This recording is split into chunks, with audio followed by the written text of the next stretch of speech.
Welcome to Spirits Podcast, a boozy dive into mythology, legends, and folklore. Every week we pour a drink and learn about a new story from around the world. I'm Amanda. And I'm Julia. And this is episode 173, Mulan, with Jeannette Ng. Oh gosh, Jeannette provided such interesting insight into the Mulan story that I just can't imagine anyone else telling it to us. So I'm really, really glad that we had her on. Yeah, sometimes there is a guest who I just want to listen to and not say anything because then they can't talk anymore. And this was definitely one of those where I was just I want to do so much reading. I have so many books on my list now. It's amazing. Yeah, absolutely. And I want to get us into the episode as soon as possible, Amanda. So let's hit our usual stuff and start by thanking our new patrons. Yes, Adam, Raven, Lady Gervasio, Patricia, Heather, Bobby, Katie, and Alexander. Thank you for joining. Welcome. We appreciate you. We support you. We think you are beautiful and wonderful. And we feel very similarly about our supporting producer level patrons: Philip, Landon, Nikki, Tyree, Megan, Deborah, Skyla, Molly, Samantha, Sammy, Neil, Jessica, and Phil Fresh. And our legend level patrons: Kylo the Husky, Francis, Clara, Lacey, Brittany, Josie, Kylie, Morgan, Bia Me Up, Scotty, Audra, Necrofancy, Mark, Mr. Folk, Sarah, and Jack Marie. All of you are so wonderful. You deserve people to tell epic poems about you for centuries to come. Oh, so nice, Julia. And can you remind us the delicious cocktail you made? So I used a sesame oil infused bourbon that I made at home for Jake and I. This is one of the few brown liquors I can actually manage to drink nowadays. And it was super easy to make. If you're one of our patrons, I'm going to share the recipe of how to make a sesame oil infused bourbon with you as part of our recipe cards. I think you're really going to enjoy it. Absolutely. I feel like as I level up my cocktail making, adding fats to cocktails is sort of that's the next level, whether it's egg white or like butter washing the glass or so good. Fat washing is so interesting with different liquors. I really want to get more into it. Yeah. Shaker and spoon. Very good way to do that. Great. And Julia, I think you also have a recommendation for us this week. I've been reading, and it feels like a really perfect pairing to go with our Mulan episode, The Descendant of the Crane by Joan He. It is extremely good. I bought it when we were at the Ripped Bodice in LA, and honestly, it was fantastic. Really, really enjoy it. It's a murder mystery, and there's also a little bit of magic, and there's a little bit of romance. It's great. Oh, that sounds amazing. And I also want to recommend, if you are looking for more content, more fun, lighthearted, get your mind off of things type podcast to listen to, you can always join the Multi-Crew for just $5 and get a new weekly podcast from Multitude. Head Heart Gut is our weekly friendly debate show, and we just wrapped up a Fast and Furious round, which was extremely good and very fun to participate in. So you can learn more about it at multicrew.club. Check it out. It is an absolute blast. And if you're also looking for more content, you can join our Patreon. You can get bonus content for as little as $1 per episode. And that is at patreon.com/spiritspodcast. We really appreciate everybody who supports us, whether that's as a member of the Patreon, of Multi-Crew, or just sharing spirits with your friends. All of these are material ways to help us out and make sure that we can keep doing this as our jobs. So thank you. We love you all. Be well. And for now, enjoy episode 173, Mulan, with Jeannette Ng.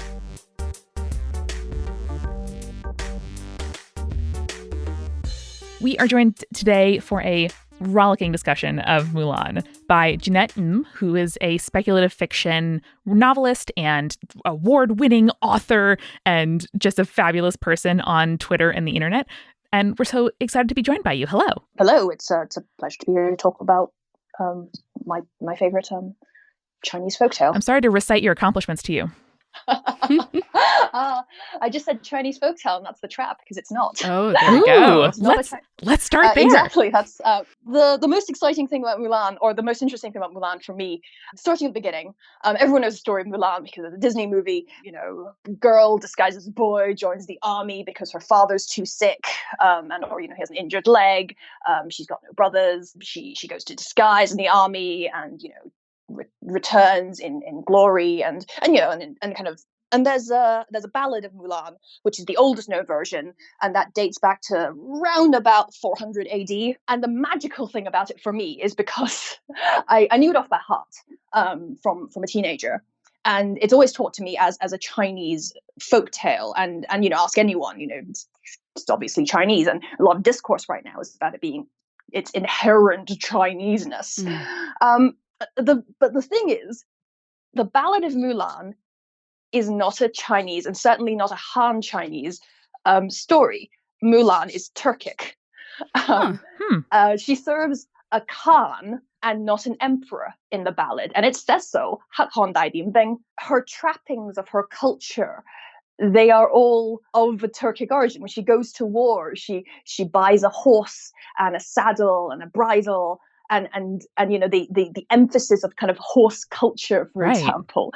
And that's kind of the thing about Mulan that kind of fascinates me the most, that it hasn't sort of been co-opted, and admittedly co-opted many, like, hundreds of years ago into, and has become this Chinese story, and become a very nationalistic Chinese story.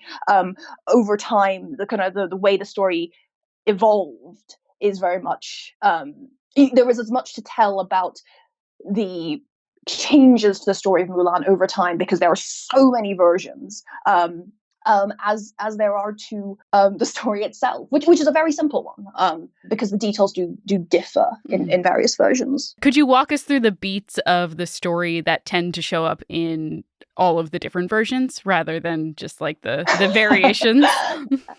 So the most basic story of Mulan is the story of the Khan, and sometimes in later versions the emperor is summoning an army. There is war, and every household has to bring a male soldier to join the army, and then they go to war, and she goes into disguise, and she comes back.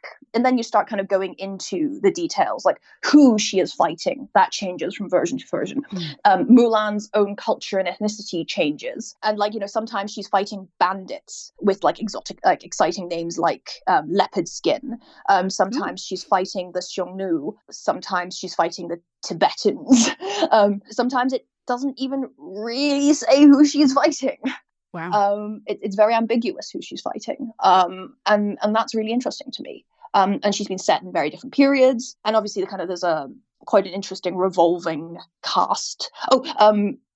During the height of kind of having bound feet, there are versions with Mulan where she unbinds her feet to go into the army. Wow. Whoa. Whilst promising to the audience that she's got a secret recipe that she can make her feet small again. After the war, it'll be fine. She'll get married. That is so interesting. And that's in the 16th century play. And what's really exciting about that one is how remarkably it's kind of very sexual, in a way, where there's a lot of sexual tension around the threat of being in the army. And that's also the version where she marries her neighbor's son. So the basic beats are very, very simple. And it's in the variations where it kind of gets strange. And even cross-dressing itself is quite a common story beat in a lot of Chinese folklore. And I think one of the very interesting things to me about Mulan is European, quote unquote, Western culture has this kind of idealization of the warrior. Mm-hmm. You have the kind of the class of people, the knights and the warrior king character in, King Arthur type stories. Like it's a very, the idea of masculinity being bound up in martial pursuits is very fundamental to that idea. And it follows very naturally that women warriors would kind of be a sort of egalitarian kind of feminist take of like, we can be warriors too. We can attain this highest mark of society. So there are kind of all these threads of Mulan that I'd like to explore with you, including stuff like how cross-dressing is very common beat in Chinese, in sort of Chinese drama across the centuries and Chinese stories across the centuries. But, and this is kind of the bit that I find very exciting, is that the ones authored by women that are told, that women like, that are found in the Nushu cache of stories. So Nushu is a female, like a script that only women use in Jiangyong County. It's a wonderful, really unique bit of Chinese culture. Basically, the women of that county have a writing system of their very own, and it is phonetic, and it is notably different to so-called man's writing. I wish you could see my face right now because this is so interesting. I love this. It's so fascinating. I didn't think it's like a vast secret. It showed up in an episode of Sherlock once. Nope, I don't know why I didn't know that. But and obviously we have that cache of stories because they write to each other letters, and they write these books that they basically give to each other when they get married, and basically, they're scrapbooks in a way. And one of the things they do, because it's a county that produces a lot of needlework and embroidery, and that's one of the things they produce. Women spend a lot of time in the manufacture of clothes and embroidery and so forth, and they sing stories to each other. And so then we have a cache of stories, which are basically the ones that they copy out, that they like to repeat themselves. And we have a very interesting cross-section of the stories that basically these women, real women, liked, and very much, to the exclusion of men. Whilst obviously, if they read it out loud, men would understand it. It was primarily used by women. It makes a lot more sense now why there is a Mulan show that, as you wrote in your wonderful article, has half to do with needlepoint. Half the episodes are just about needlepoint. And that seems to have a lot more resonance than when I originally read it and was like, I mean, I'm here for it, but, that seems a little unexpected to me. Well, the thing about this corpus is its absence of women warriors. Right. It has two stories of female women who kind of ballads, basically, about women who basically changed their gender. One is the classic Butterfly Lovers, where Zhu Yingtai goes to school. She disguises herself as a scholar. She meets her true love, and they die tragically because they can't get married, and they become butterflies, and it's super tragic. It's probably the most important piece of Chinese folklore, and it's also gay as fuck. Yes, it is. Since obviously they fall in love. We covered it on the show with a very good friend of mine, Linda, and it was incredible. Exactly. I feel like I know beat for beat everything she told us because it just was seared in my memory. And it's so dramatic. It's so extra. And then there's another one which is about a woman who becomes very holy through Buddhist meditation and sutras, and she dies and she comes back as a man. He aces all his exams, and then he asks the emperor to help him locate the husband and children of his previous life. They get back together, and they basically disappear together to refine the teachings of Buddha and read and become transcendent beings. That sounds great. What a life. But again, but the thing about it again is that the sort of the view of escape isn't to enter into that martial world. And my favorite saying, whenever I talk about Mulan, is in terms of Chinese culture at least, is that there's the saying that you don't make nails out of good iron, and you don't make soldiers out of good men. The military is not, in at least the eyes of Chinese scholars and the Chinese literati, and therefore Chinese dominant culture, is not seen as a glorious, good pursuit for a lot of its history. There are exceptions, because there's a lot of that history, and obviously the culture is more complicated than this one saying. But it certainly doesn't have that same kind of martial tradition, like the knight caste type things that kind of European stories are kind of valorized, that kind of martial world. It's quite interesting to me that we have, for example, these female courtesan poets writing during the Ming Dynasty, the late Ming, the fall of Ming, and so forth. They wrote a lot of poems. They were very active in the south of China, and they became quite celebrated figures.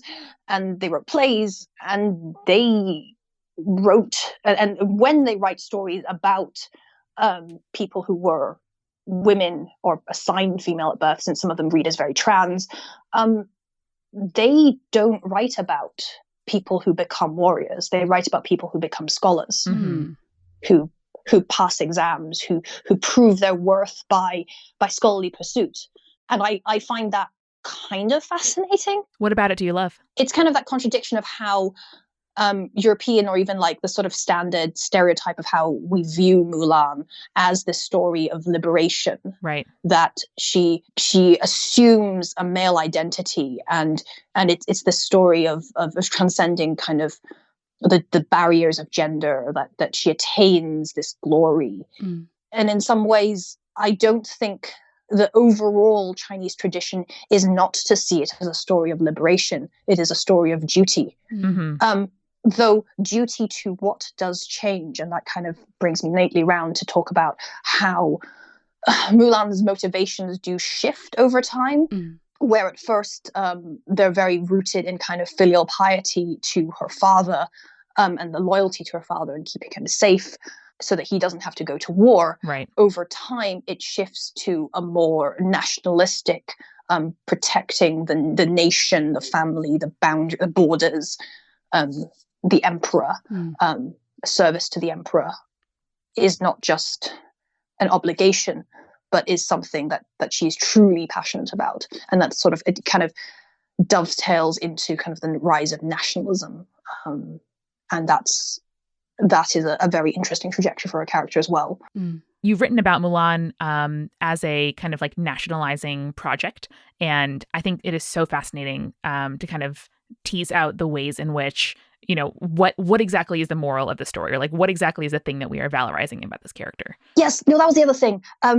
The animated Mulan in the song Bring Honor to Us All, in the Mandarin version.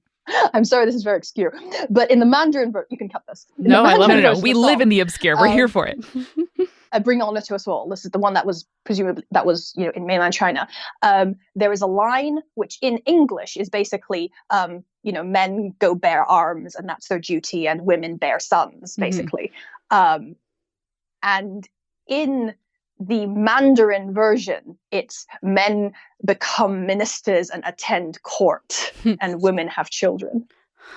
Interesting. And it's reflecting that scholarly tradition of how the greatest attainment isn't to go to war. Wow, that's so interesting. And obviously, in the English version, it's acting as kind of like a foreshadowing for all the stuff that's to come. Whereas the Mandarin version just went, no, we're not doing that. Not here. No. Yeah, but also I think kind of undergirds sort of like U.S. values of, service and duty and like a militaristic protection. Obviously not for the U.S., but there is that background there. But I think the militaristic heroism is quite important. And it's a bit of a Chinese thing that heroes in stories and people writing in general love using the past as exemplars. So they would say, I'm doing this because it is like insert famous person here. They did this and they were a good person. So I'm being like them. And this validates my actions, basically. And in a lot of the different versions of Mulan, who she compares herself to in her monologues kind of shows you what qualities she's emphasizing. Okay. So very often she will compare herself to Ying, who is a woman whose father was being done for treason or something, was to be executed, and she volunteers to be executed on his behalf. And I think that's kind of part of the idea of war in some of these stories, which is, and some of these versions view war as a choice of basically death. So it's the kind of trading of yourself for your father to go to war. It's not about the valor of the glory of the fight. It's about they need an extra body and you will do. Yeah, filial piety to the absolute extreme. Yeah, well, there are many, many stories of filial piety. The cutting off your own thigh to feed your parents is always a favorite. That's metal. Yeah. There's no other way to describe it. Pretty metal. Well, it's one of the things that Chinese history used to be quite well documented, and have a lot of laws against cannibalism because because the stories of filial piety hold that one of the things that would cure you is the flesh of your child. Ooh, okay, not great. It gets a bit dark. So there are various dynasties have laws emphasizing how you shouldn't eat your children. Probably a good rule in general, but it makes sense in context. Yes. It does. It's not just people are making wild decisions. There with context is some amount of understanding. Usually it's cutting off a piece of your child rather than murdering them, by the way. Good. For the record. If that makes it any better, I have no idea. I mean, you're not murdering a child, so a little bit. Though there is one where one of the parables of filial piety does involve a man basically saying, I only have one mother, I can always have more children. So Ooh. it's a height of famine, and he chooses to save his mother instead of his child. Wow. Exemplar filial piety. and you know, he is kind of right that, you know, he does, one of them is slightly more replaceable than the other in that very specific framework. No, that's the thing though, is like it's like on the one hand it is like hashtag just filial piety things, but also you see the logic. Like it's not, people are not cartoon villains, you know, even though something we may see now as like horrifying or something that we would never choose, you know, people are making real choices with the options in front of them, and like I don't condone it, but like I understand it. There's a Bannerman version, and this is a fragment rather than like a full version. It ends shortly after she goes to she arrives in the army. It's also the version with what is probably the ancestor of Sexy Li Shang. Because it's one where the general is very, very handsome, and they kind of flirt, depending on how you read it. Listen, that's but enough. He's notably young and handsome, rather than in other versions where he's also surnamed Li, but he is not young and handsome. And in fact is best friends with her grandfather. That's also cool. Yeah. Just as long as you're not romancing your grandfather's friends. Sure. The Bannerman version has her kind of basically argue with her father about the validity of kind of warrior women stories that she has heard in the past. And basically he dismisses them as, you know, fantasies written by bards, that they're just all basically bullshit. And she shouldn't kind of try to emulate them. And she argues quite the opposite, that, you know, that women herself can do remarkable things, and that she will. It's quite amusing in terms of the kind of argue of historical precedent. It is. It's very much like a legal argument. Like just because a decision was made or a story exists doesn't necessarily mean that it's worth emulating, but also who's to say? Like you can choose the things that best align with what you want to do. And hearing that kind of like metatextual like acknowledgement in a story is so fun and validating for me. I was going to say it's very interesting that it's self-referential in a way. Yeah, so here's a line from it. It's like, this is her father saying, just look at the women of the world. Who of they have ever been like the Scarlet Thread Maiden? Most of such tales found in books are merely the fabrications of writers. And therefore, bullshit? Come on. Yes, they're bullshit. And so, you know, she retorts like, you know, are the stories of women warriors all untrue? And then, you know, they kind of, you deny the ancients and say they're lies, and it's a really, really fun conversation. And it's a real shame that this one isn't complete, because it's one of the most. It is one of the most interesting ones I've read, because it also has things like her mother arguing that the war is just created by evil counselors, kind of saber rattling in the borderlands. Dang. Yeah. So it's not about like that war isn't about like sort of aggressive, arrogant kind of neighboring barbarians attacking. It's because, you know, ministers have too much time on their hands. Very 1984. I'm into it. Yeah, and it's really odd, because that is not one I had specifically seen before, but she's very often comparing herself to two people who basically die for their fathers. Or choose to die for their fathers, even though, like, you know, the emperor basically makes it not happen, or like their filial piety is rewarded, and they don't have to die. And I think that's again, it's back to that point where I'm making, what is this, whether or not this is a story of liberation versus a story of sacrifice.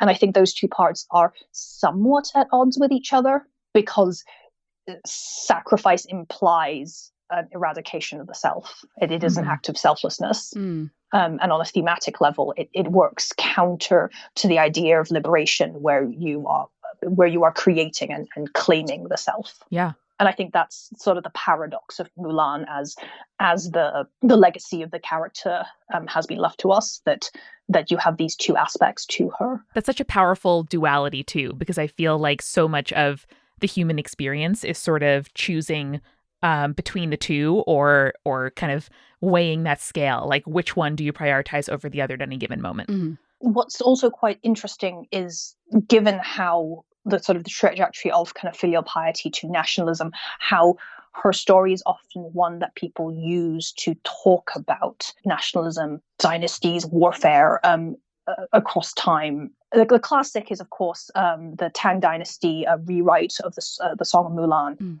where the kind of theme is basically the shaming of men for not being as good as this paltry woman. If she can do it, why can't you?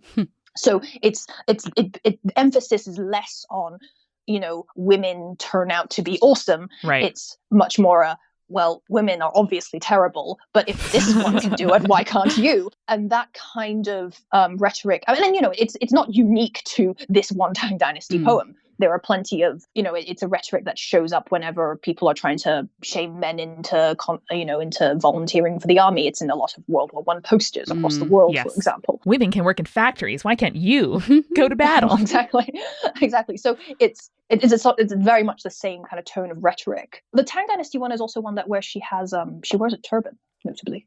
I have a sort of chart here that I'm kind of skimming through. Love it. Oh my God. Love a chart. This is the best thing I've ever heard. Yeah, I've got 9 versions here, and they're not all of them. Incredible. Oof, Incredible. So unfortunately, this is a case where you just continue finding new versions, and I emphasize Mulan is not the most popular bit of folklore. I would not say that's unfortunate at all. Yeah. So you've got kind of the Tang Dynasty version of Shaming Men, and you kind of move into, you've got like a lot of early teen novels, which are, for example, trying to make the point about they're basically trying to subtweet the dynasty, because the Qing dynasty, they're Manchurian, they're not very popular because they're not Han Chinese, and they're seen as a conquest dynasty. They're invaders, they're awful, they need to be overthrown. So literati, when they like to write novels about how terrible the current dynasty is, but they can't directly say the current dynasty is terrible because that would get them into trouble. So they'd often write about a previous dynasty and basically cast some kind of shade. Incredible. And Mulan gets kind of co-opted into Chou Ren Ho's Romance of the Xiu and Tang, where it's kind of this vast kind of epic about the Xiu and the Tang dynasties, and it's very much trying to make the point of like what makes a dynasty valid, what gives them the right to rule, and implicitly kind of saying that the Qing dynasty is invalid, and you can tell by me describing these ones, and in it, the story of Mulan gets kind of shows up halfway through it, where she's specifically biracial. She's a Tujia and Chinese, and she fights for a Khan, but for a alliance between the Tujia and the Han Chinese, a Han Chinese faction. And she goes to war, but her part in the story is very much about this sheer, her story is very much a tragedy in this one, because she ends the Khan, basically she saves the Khan's life, but he when he works out that she's a girl, he proposes marriage to her, and then she discovers her father has died while she's at war.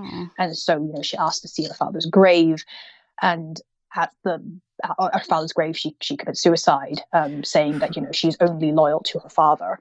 Dang girl. And this version very much has that kind of a feeling where filial piety and kind of potential loyalty to the dynasty, to the emperor, to the Khan, is set at odds with each other. And she ultimately, very obviously, chooses her father over the Khan.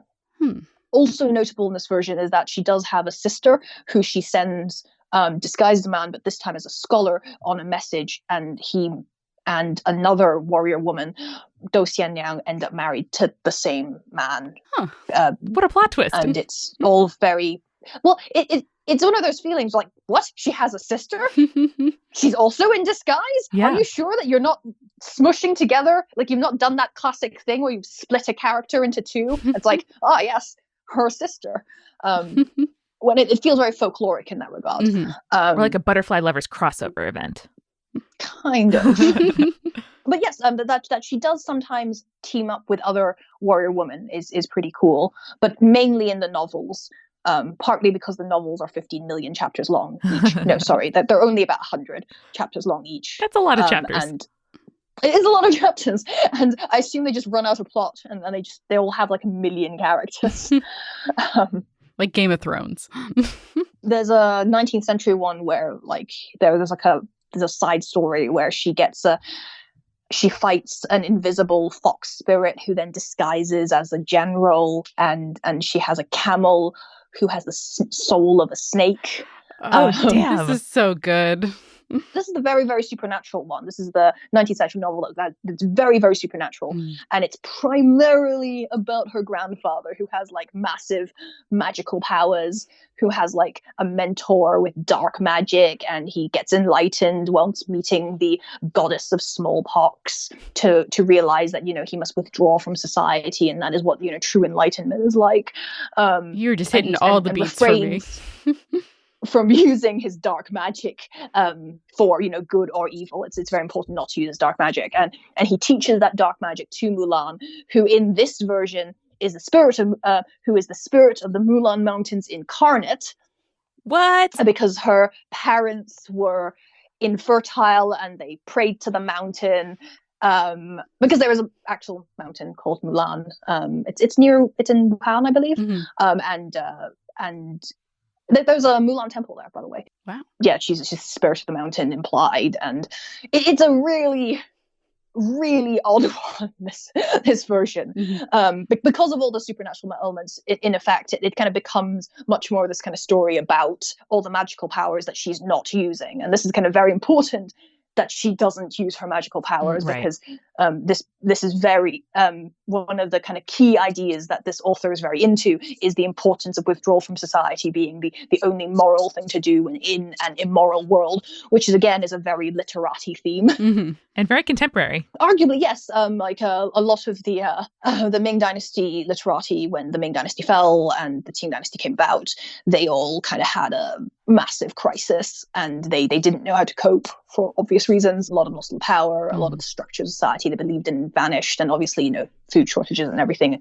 A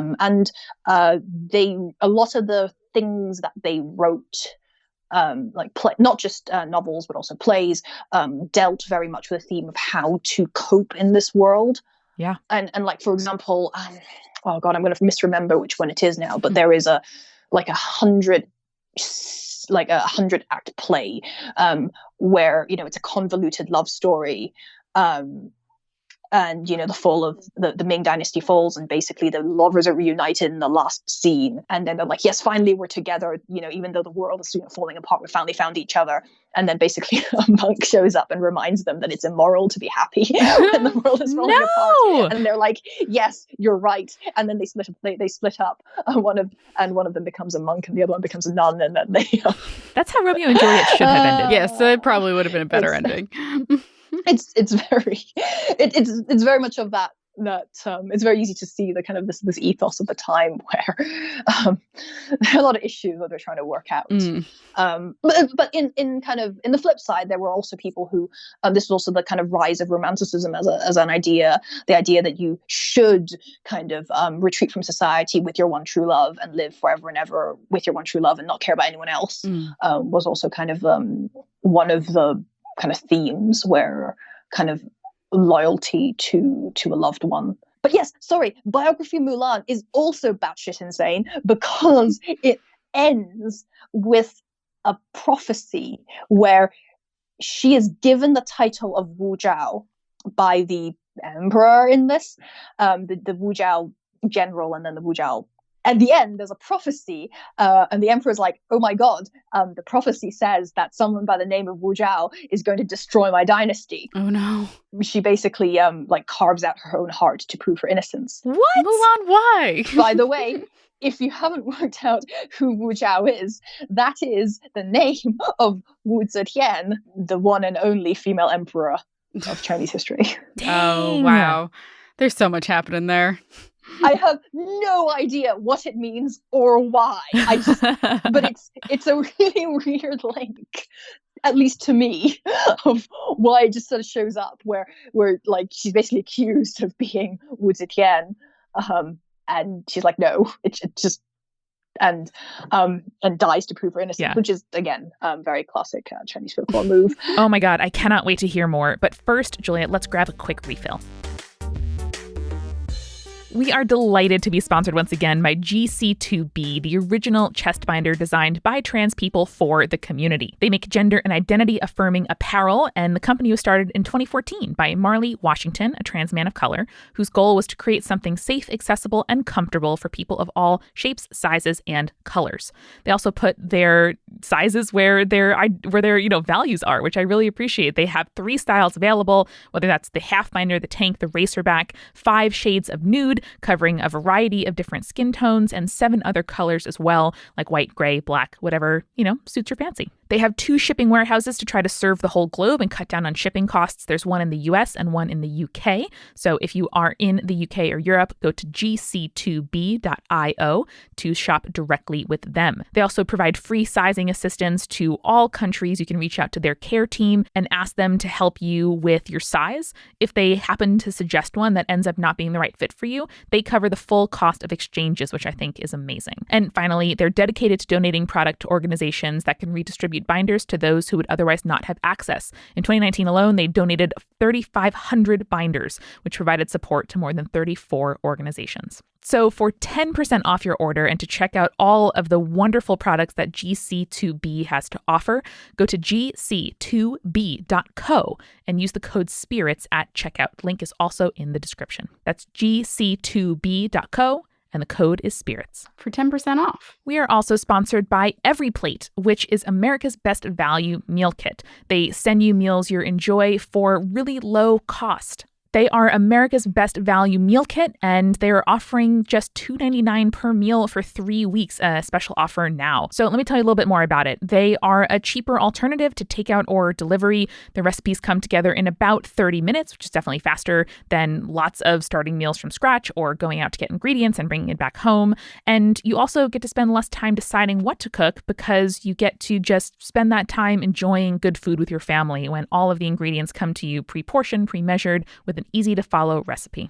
Even at their regular price, Every Plate is up to 58% cheaper than other major meal kits out there. And I know for certain that they have high-quality items. I have loved things they've sent me like chicken and pork chops, and they also have some really good vegetable-based recipes as well. And they are offering now 3 weeks of Every Plate for only $2.99 per meal by going to everyplate.com and entering the code SPIRITS3.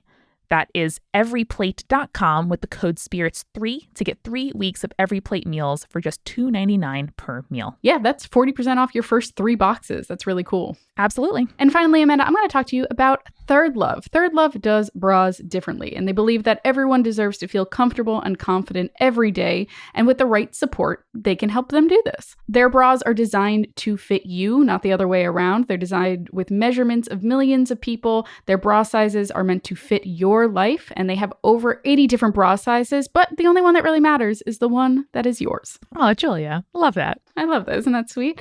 Every bra is backed by their Perfect Promise guarantee. You have 60 days to wash it and wear it, and if you don't love it, returns are always free. And every bra is made with your comfort in mind. They have memory foam cups, they have no-slip straps, and they have smooth, scratch-free bands with a printed label. They also donate all of their gently used returned bras to people in need, which is awesome both in the San Francisco Bay Area and across the U.S. Yeah, and it's really easy. You just take this Fit Finder quiz, you answer a few simple questions to find your perfect fit in about 60 seconds. Over 15 million people have taken this quiz to date, and it's actually fun to take and takes less than a minute to complete. Did you know that your breast shape actually matters in finding a good fitting bra? I do now. The Fit Finder quiz is there to help you identify your breast shape and also the shape and size and find the style that is going to best suit your body. And it is hands down the most comfortable bra that I've worn. I'm sure it's going to be the most comfortable bra you've worn. The straps won't slip, and they have these tagless labels, so it's not itchy whatsoever. And they have the super lightweight, thin memory foam cups that mold to the shape of your breast. And to help make sure that everybody who needs a bra has a perfect fitting one, they are offering conspirators 15% off your first order at thirdlove.com/spirits. Go find your perfect fitting bra and get 15% off at thirdlove.com/spirits. I also must know about the version with the kitchen gods that you wrote about. Oh yes, sorry, that is going into very modern versions. Yes. So the slight background is that after or around Disney's kind of animated Mulan, kind of, I feel like East Asia just went, we can make Mulan versions too. So there was a sort of, it felt like there was a sort of renaissance of TV adaptations of Mulan, and the Kitchen God version, or rather Taiwan in the late 90s made a version, and it was like something like 50 episodes. It's ludicrously long, where the god of her kitchen gets sent along with her to help out. I mean, that's a great thing to pack for some time away from home. He's a comic relief bumbling loser character, so he's not terribly useful. In theory. If I remember correctly, his love interest was the goddess of the toilets. Beautiful. Remarkable. They go hand in hand. It was all very slapstick. And this is also the version where she marries the general. I don't believe he was Li Shang. He was Li something else, but he's also surnamed Li. And she marries the general like halfway through the episodes. And the rest of it is them being co-generals together. Oh my God. Love it. And it's quite interesting because it kind of incorporates basically a lot of kind of women in the workplace themes as a result. Where he has to cope with the idea of a wife who is his equal in his workplace, right. the army.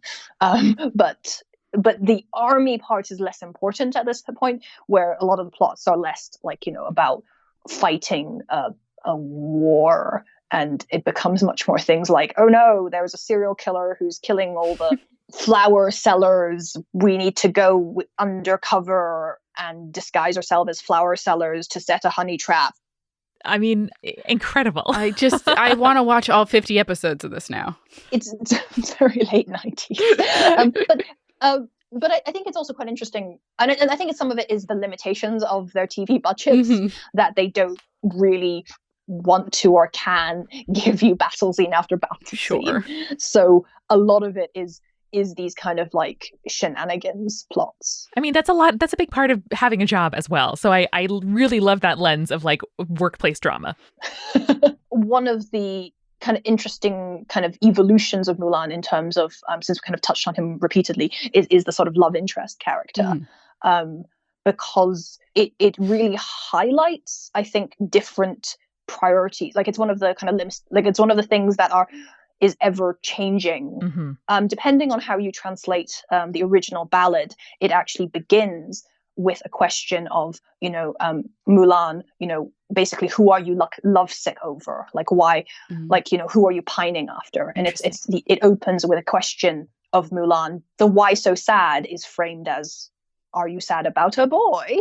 And then she reveals, well, yes, but not like that. Yeah, but it's my dad. Yes, exactly. And it's about war. It therefore has this kind of implicit rejection of romance as its core theme. And a lot of later versions, and partly because, romance is always popular, kind of play with having different sorts of love interests. The 16th century play, for example, has her marry the neighbor who is a scholar. She's like the head librarian or something ridiculous like that. Incredible. And which is, I think, quite unusual for like a modern pairing. Like I think sort of in some modern Western mindset, we always like to pair our warrior women with other warrior dudes. There is a rarity of that kind of the woman, like the kind of gender swap sort of idea where the woman gets to be the stabby one. Yeah, no, I love that so much. And I'm also for more librarians in romance. Yes. Though obviously in this case it's very much again reinforcing the idea that the best trajectory for a man is to be a scholar and to and all the rest of that. And then also kind of loops back to how Li Shang as like a body type is not, as drawn by Disney's Mulan, is not seen as like kind of the classic idealized body type of even in animated stories of men. He does not have the romantic hero body type. Though obviously, very idealized and attractive, and obviously in the Western mind, and sort of like he's built like, I don't know, Superman in a comic book. Right. But he is not, if you compare it to, say, how they draw characters in any of the mainland Chinese animated stories, or even like some of the Hong Kong ones, he's martial and he's blocky in a way that like love interests get drawn as this kind of often get drawn as svelte, sometimes even shorter than the woman. Really? Right. Wow. Interesting. Speaking of Hong Kong, I know you've also spoken and written about Mulan, sort of like mainland versus diaspora elements, and like whose tale is this, who's it for? So if you'd like to speak a little bit about that, you're absolutely welcome to. The live action Mulan is very much part of this kind of trajectory of framing Mulan as this nationalistic story that's very fundamentally Chinese, and kind of leaning into all these elements of it, and not just because it is made for, in some ways, it's Disney's grab at the mainland Chinese market, the film market, which is growing. And is worth a lot of money, blah, blah, blah. Right. It contrasts frustratingly with the animated Mulan, because for all that, a lot of people like to say, oh, it's not very accurate. There are all these ways that it deviates from kind of Chinese culture or what people think Chinese culture is like. A lot of people, like, I remember it came out, my mom was said, oh, they all look really Japanese in it. Incidentally, because it's based on Tang Dynasty China, and Tang Dynasty Chinese aesthetics do share certain aspects with Japan, because that was when the period of cultural exchange happened. Mm-hmm. But Japan has better branding, so people look at it and sometimes go, "Oh, it looks Japanese," because of very old cultural exchange. But doesn't matter. Though they also have better records for certain things. So in order to, if you're trying to like recreate, like build a Tang Dynasty building, you'd have to talk to Japanese people. Chinese people, mainland Chinese people especially, are not very happy when you point that out. Disney's animated Mulan was a work of Asian Americans. It very much, it spoke a lot to the Asian American diaspora experience. It spoke a lot to sort of like the sort of third culture kids feeling of not fitting in, of not quite belonging to the culture of your parents. A lot of Asian Americans worked on it, and they cast Asian Americans as their voice actors. Mm-hmm. And in contrast, the upcoming, currently on, like, live action Mulan has very much gone out of its way to court people who are already famous in mainland China, who are kind of known box office draws, and because they bankable stars, but not bankable stars in America, right. but bankable stars in mainland China. To me, that kind of tells you all you need to know about like who they're looking to make the primary audience of this film. And it very much kind of, and the discourse around it has been very frustrating, because it very often cuts out the diaspora as part of the conversation, because when people are like, oh, it's directed by a white person, or the costume designer is white, kind of, and it becomes this matter of like, why don't you hire someone from mainland China? Mainland China's full of people. Why don't you hire them? And it's like, well, yes, but this is still an American production, and I think it is valid to remind people that Asian Americans exist, Asian American actors and costume designers and script writers and directors all exist, and they don't, every role you could possibly need. Yeah, exactly. And they don't always get a lot of breaks, and they often, and much like how when people are talking about Parasite getting like an American remake, they're like, oh yes, we're going to cast someone who's not Asian, because the idea is like Asian people live in Asia, and over here we will cast a white person, sort of thing. And it's this idea that the people who live in the source land, they are the most authentic, that the people who live like the diaspora, they don't get a say in how Chinese culture is, because they are in many eyes no longer authentic. And that's a lot of the frustration on this conversation, where it's very easy to reduce it to white people versus like Chinese people, when there are kind of these nuances. And who the mythology is for is important, because that's in some ways how you judge the story and what it's trying to say, because that nationalism is very strong in it. And I think the claim of Mulan being a Chinese story, and it is not a Chinese story. There's been thousands of years of Chinese people writing stories, but not all of them are. Like the Bannerman story, that's arguably Manchu. Yeah, well, it is Manchurian. Like Bannerman are Manchus. And you've got like you've got the Turkic traditions, and the idea that the Chinese culture is not itself a unified, singular whole, that there isn't one version of Mulan. That all is important to remember when we start kind of making jokes about it. And obviously, you know, how much is Mulan a rebel and how much she is basically propping up the status quo and the patriarchy in that breath, because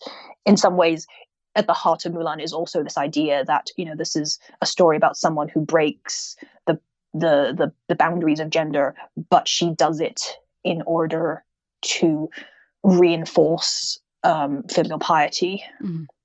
And often her story is used in a morality tale about the importance of, you know, how men should, you know, get their act together. And there are also theories that her story originated as like basically a barbarian warrior princess story.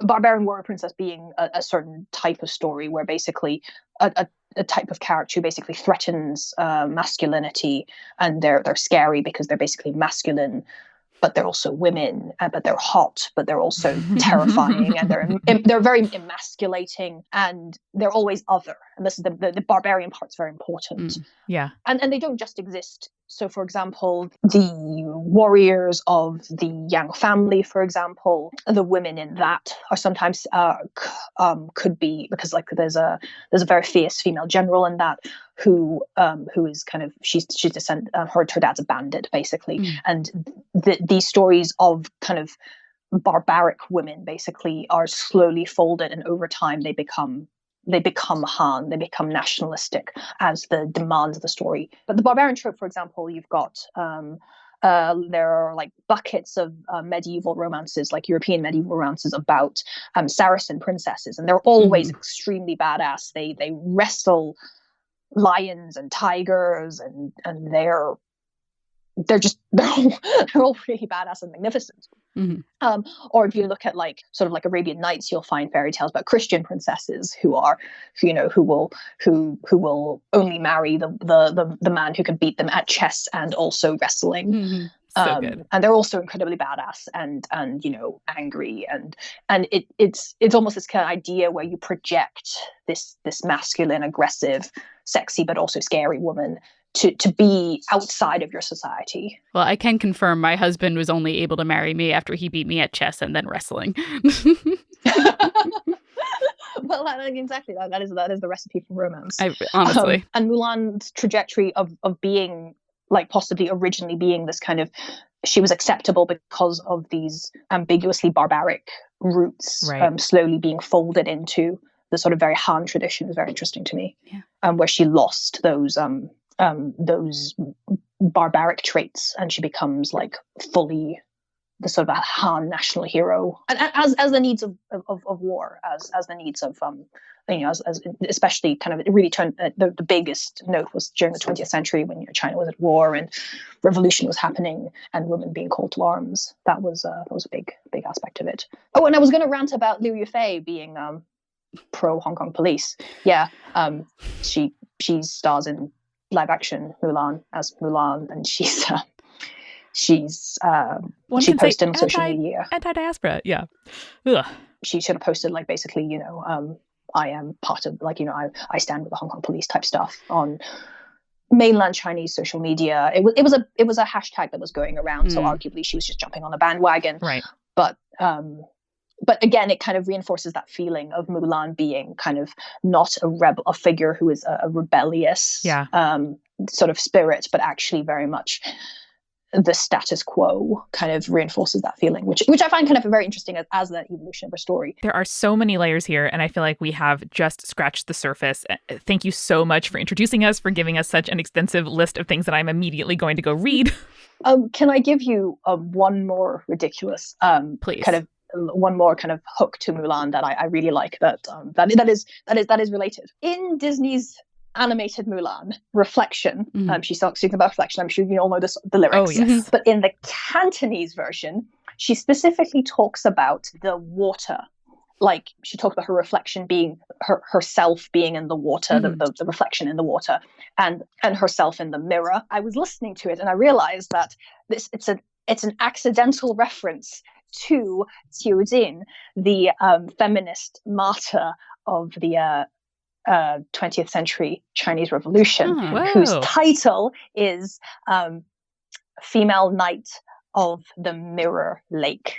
Oh, interesting. That is awesome. I think this is incredibly this is almost certainly accidental. But Qiu Jin, she died.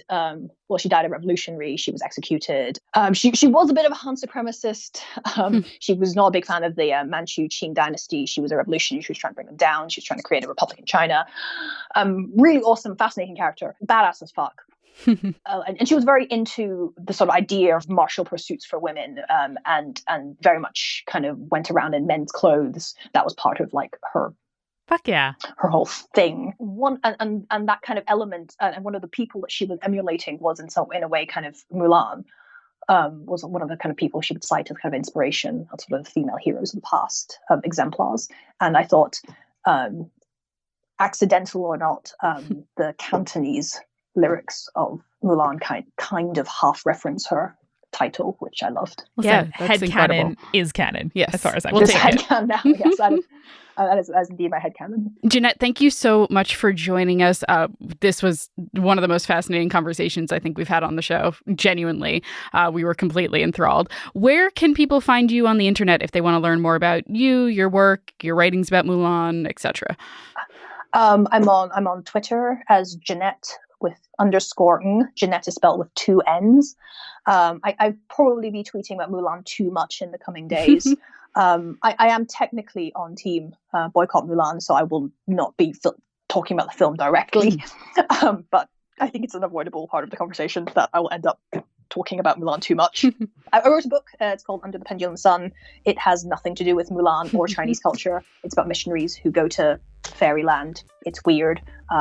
But I like money, so here's a plug for it. It sounds so cool. All of our listeners will love it. Well, thank you again. And listeners, remember, Stay creepy. stay cool.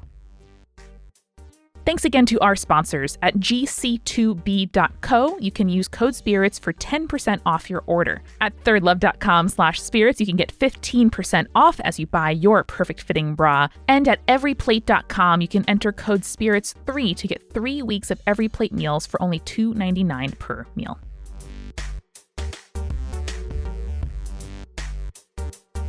Spirits was created by Amanda McLaughlin, Julia Shafini, and Eric Schneider, with music by Kevin MacLeod and visual design by Allison Wakeman. Keep up with all things creepy and cool by following us at Spirits Podcast on Twitter, Instagram, Facebook, and Tumblr. We also have all of our episode transcripts, guest appearances, and merch on our website, as well as a form to send us your urban legends at spiritspodcast.com. Join our member community on Patreon, patreon.com/spiritspodcast, for all kinds of behind-the-scenes stuff. Just $1 gets you access to audio extras with so much more available too. Recipe cards, director's commentaries, exclusive merch, and real physical gifts. We are a founding member of Multitude, a collective of independent audio professionals. If you like Spirits, you will love the other shows that live on our website at multitude.productions. And above all else, if you liked what you heard today, please share us with your friends. That is the very best way to help us keep on growing. Thank you so much for listening. Till next time.